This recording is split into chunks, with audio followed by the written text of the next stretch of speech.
Grants Pass home situated along the Rogue River is a heap of ash and debris, and tonight investigators are looking into what caused it to catch fire.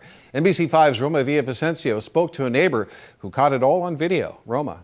Our Rachel Costrina lives right across from the river and had a front row view of the 5,000 square foot home being ravaged by flames, a scene she says was hard to believe.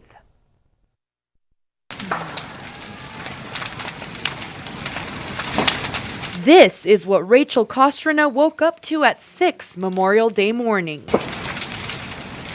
It was very shocking, and it's like, house is burning down. She captured this cell phone video on the steps of her deck from across the Rogue River. The neighbor's home on the 4800 block of Lower River Road in Grants Pass engulfed in flames. You can hear pieces of it collapsing and popping.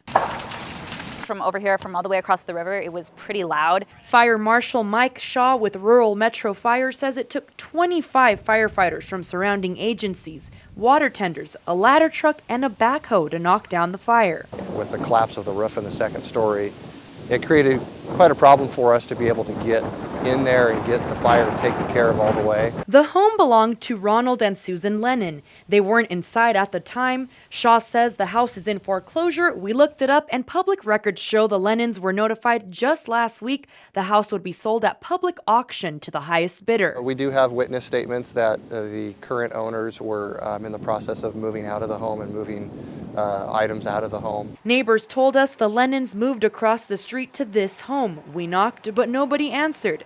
At this point, Shaw says the cause is under investigation. Kind of pointing us towards a direction of it possibly being suspicious. That house has been there since I've moved here, and so I feel like it's just a part of living in my house, and then to just see it demolished, she was just overwhelmed.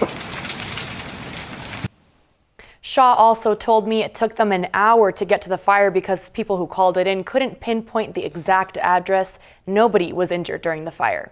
Live in the studio, Roma Villavicencio, NBC5 News.